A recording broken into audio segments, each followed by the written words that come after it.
Every single time I teach my students these two things, it puts a smile on my face when I hear their instantly improved sound. Hi, if you don't know me, my name is Florian and I've been teaching guitar for 16 years. These two tips though I gave at least 1600 times. The cool thing, they're very easy to execute. In fact, it won't get any easier. To get a good sound on the guitar, you need to understand one simple guitar principle, which I'm going to show you in 4 steps. The explanation, the problem, the quick fix I see, and the proper fix. Now the thing is, a guitar string rings all the way from here up to your fingertip. Now the problem is, if you move your fingertip away from the metal thing, from the fret wire, it still rings from here all the way up to your fingertip. But because you're pressing on it, it gets closer, the string gets closer to the metal thing, to the fret wire, and this causes this sound.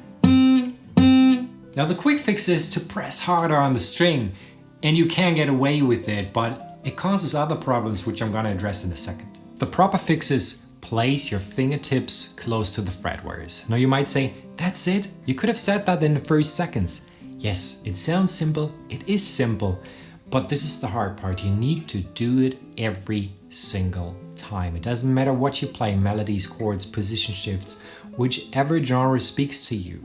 This is not negotiable on the guitar. Place your fingertips close to the fret wires, which are called frets by other people. I prefer fret wires because it's more precise.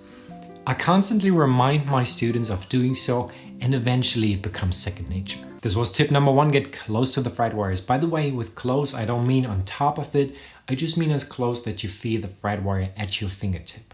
The second thing does not only improve your sound, it's your ticket to lifelong pain-free guitar playing. And I choose those words because it is that important. It's easy to execute again. Here comes the exercise. I want you to play the open G string. And while you continue playing it, you go very, very slowly and incrementally closer to the string with your index finger, 5th fret.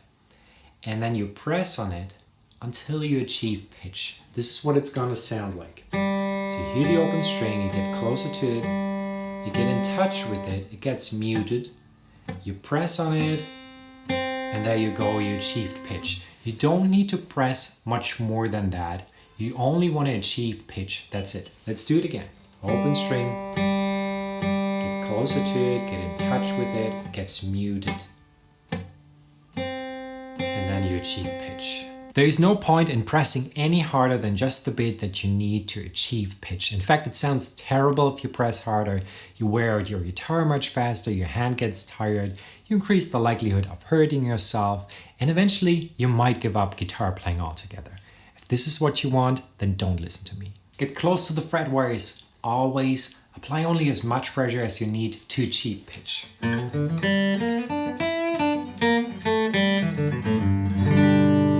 I know how frustrating learning guitar by yourself can be. If you want to learn together instead, then check out highguitar.com. Here's a nice freebie waiting for you. Here you can join our great guitar learner community. And here's also the place to book one-on-one lessons. I'm excited to meet you either way. I wonder if these chords based on power chords are in your repertoire. You'll love them. Watch this next and enjoy.